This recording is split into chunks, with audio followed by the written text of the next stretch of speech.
I wanted to do a follow-up video on a previous video that I shared on self-awareness, and it was going through some of the 4 stages of self-awareness. We often have the self-discovery phase, the self-awareness phase, and then the self-acceptance phase, followed with, of course, self-action.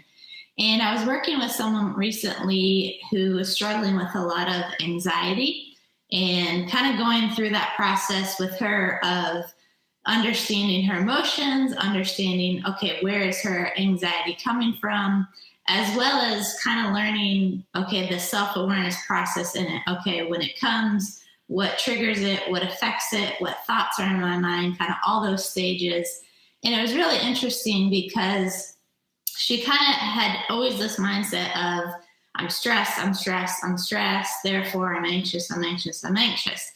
And so we kind of worked through a process that I think was really helpful for her. I know it's been helpful for me, and kind of, again, ties to the whole self-awareness journey. And so the next time she had that anxiety, that kind of stress hit her, I asked her to kind of do 3 things: to stop in that moment and kind of name it. Name the stress, name the anxiety, and then describe it. Okay, what are your emotions? What are your feelings?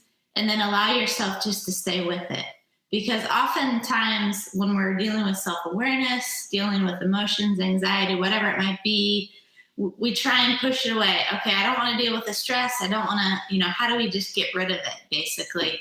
And so when she went through that process, it was kind of a typical Monday morning, and she said, I felt the stress, I felt the anxiety come on me again. And she said, I did it. I named it, and I kind of described it, and I stayed with it. And she said, it was amazing. In that moment, I realized it wasn't actually anxiety. It was actually just, I'm stressed about ABC with the workload that I have. And she said, I think she had said she kind of got so used to being in a pattern of, I'm just stressed, I'm anxious, and kind of bundling it all together. And in the next couple of weeks, it was cool because she started to identify, okay, Monday morning, I seem to get triggered with this specific work stress. And she was able to deal specifically with some of those anxieties.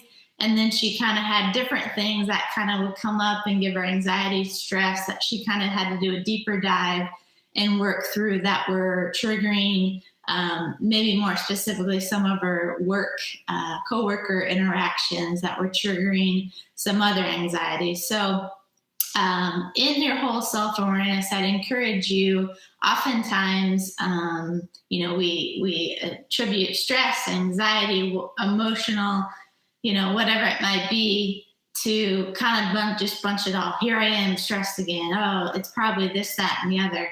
To allow yourself to kind of name it, describe it, stay with it a moment, and hopefully then deal with it more effectively in a healthy way, that you can actually work through it, and hopefully one less stressor to add on to your week. So hopefully another practical tip in your whole self-awareness journey that I know a lot of you guys are going on. So until next time, we'll talk to you soon.